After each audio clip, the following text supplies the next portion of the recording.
saya ajak Anda untuk melihat langsung ke halaman muka Harian Kompas. Judul besar yang diberikan oleh Harian Kompas hari ini, Mas Tra, adalah Rayakan Persatuan. Ada foto-foto yang ditampilkan, mulai dari ini adalah foto persiapan ya, jelang pelantikan Presiden dan Wakil Presiden. Ada foto karangan bunga yang dikirimkan untuk ini kegembiraan Presiden. Rakyat. Betul sekali, ini kegembiraan masyarakat. Ada yang membawa foto Jokowi dan Kiai Ma'ruf, kemudian foto ucapan selamat. Kemudian kita lihat lagi ke bawah, ini adalah foto menampilkan Presiden Jokowi dan Wakil Presiden Yusuf Kala bersama dengan seluruh jajaran kabinet yang kemudian melakukan perpisahan kemarin dan foto bersama ya di istana. Ini ada agenda pokok sidang paripurna MPR. Ini dia agenda pokok sidang paripurna untuk hari ini adalah akan dimulai dari pukul 14.30 waktu Indonesia Barat, dan nanti pengucapan sumpah sendiri kalau sesuai jadwal ini akan pukul 14.56. Jadi seluruh rangkaian acara ini akan berakhir di pukul 15.48. Mas Dan jangan lupa ada satu cerita dari masyarakat yang kami ingin jahit lagi persatuan yang retak.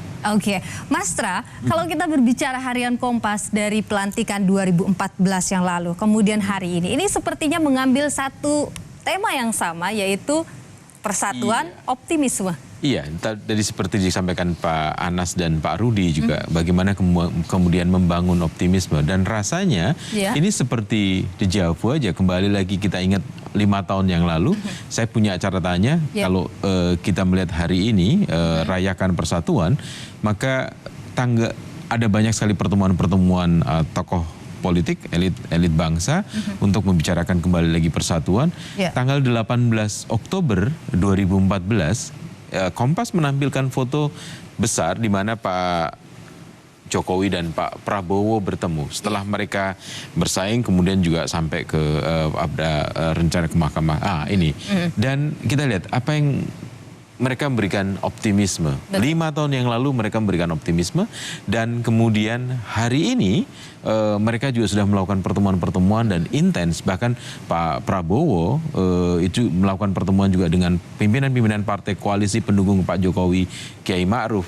Dan itu rasanya semakin membuat kita semestinya makin optimis bahwa ke depan yang namanya tadi persatuan akan menjadi semacam leading yang memimpin kita untuk kemudian membuat Indonesia lebih sejahtera. Dan catatan yang lain adalah kemudian kita lihat 5 tahun yang lalu, tanggal 20 Oktober, hari pelantikan juga. Pada hari pelantikan juga, Kompas mengangkat tanggal 5 Oktober, ini Pak Jokowi ajak semua pihak ini. Nah, ini dia judul Jokowi besar. ajak semua pihak bekerja sama. Ini yang ditampilkan oleh Kompas siang pada waktu itu.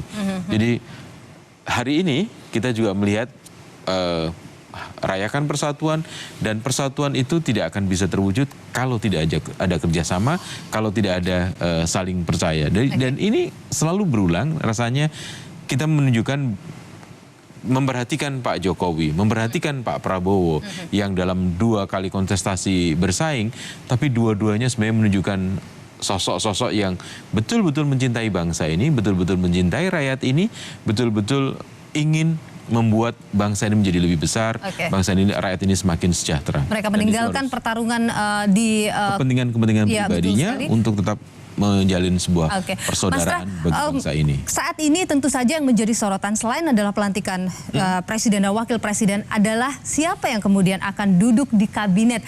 Kabarnya Pak Jokowi sudah punya nama-namanya, sudah dikantongi, nanti akan bisa diumumkan kapan pengumumannya, bisa hari ini, bisa juga hari Senin, bisa juga hari Selasa, kabarnya seperti itu.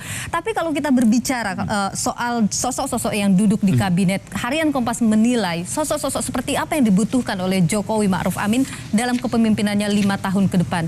Iya, tentu saja kalau kita mengacu pada hari ini dengan merayakan persatuan, tentu saja sosok-sosok yang menggambarkan bagaimana kemudian persatuan itu bisa diwujudkan, bagaimana kemudian akomodasi tentu saja terhadap berbagai pihak yang mungkin sempat bersaing juga bisa disatukan. Kenapa? Karena ini adalah potensi bangsa yang kemudian bisa dioptimalkan atau bisa didaya gunakan untuk kepentingan bangsa dan menyejahterakan rakyat. Bahwa kemudian ada pertanyaan berikutnya, siapa kemudian yang mengawasi pemerintahan kalau semua partai misalnya ada dalam kabinet atau semua partai ada dalam koalisi pendukung pemerintah? Saya kira sikap kritis bisa tetap terbangun dalam konteks dalam satu persatuan. Kenapa? Karena tentu saja ada perbedaan-perbedaan dalam cara pandang dalam pembangunan yang dilakukan atau dalam kebijakan politik. Dan kita sebenarnya dalam sebuah konstelasi politik ini loh, kalau boleh kita sebutkan, tidak pernah ada perbedaan ideologi seperti yang disampaikan dalam pemberitaan hari ini, yang adalah cara pendekatan-pendekatan atau pilihan-pilihan kebijakan yang dilakukan. Kita tidak pernah punya perbedaan ideologi. Kenapa? Karena ideologi kita satu, Pancasila. Jadi itu yang harus kita ingatkan terus, dan dalam situasi yang seperti itu tentu sikap kritis bisa terjadi dimanapun, bisa dilakukan dimanapun, di dalam pemerintahan maupun di luar pemerintahan. Oke, kita lihat Mas Tra, yang kita lihat di sini ada banyak yang setuju sosok muda masuk di kabinet, kemudian juga soal bergabungnya oposisi ke pemerintahan. Ini juga ternyata banyak yang sepakat juga begitu. Kalau oposisi diberikan kursi menteri, meskipun banyak khawatir kalau terlalu gemuk ntar kerjanya lambat begitu. Tapi Harian Kompas melihat komposisi nantinya kabinet Jokowi JK. Kita udah punya undang-undang tentang kementerian negara. Tentu saja jumlah kabinet tidak akan bisa lebih dari itu, atau jumlah anggota kabinet tidak akan bisa lebih dari itu, dengan 34 kira-kira 34 orang menteri.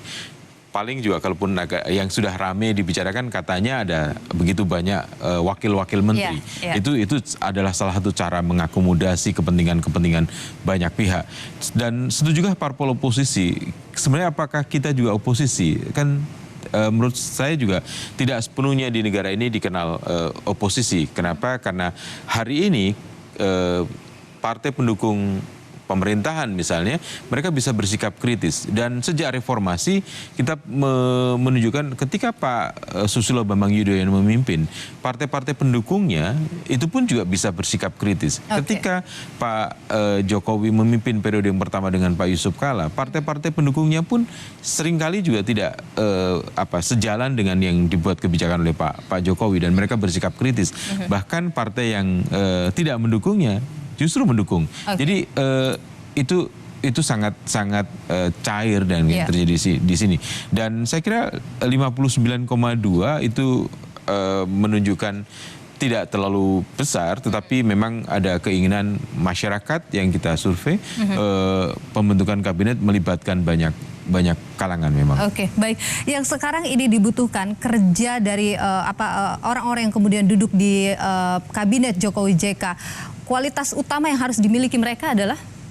Tentu saja kualitas sebagai pelayan masyarakat. Iya, karena mereka harus melayani masyarakat. Mereka ketika menjadi penyelenggara negara, menjadi pejabat negara, yang harus dipikirkan pertama-tama adalah rakyat.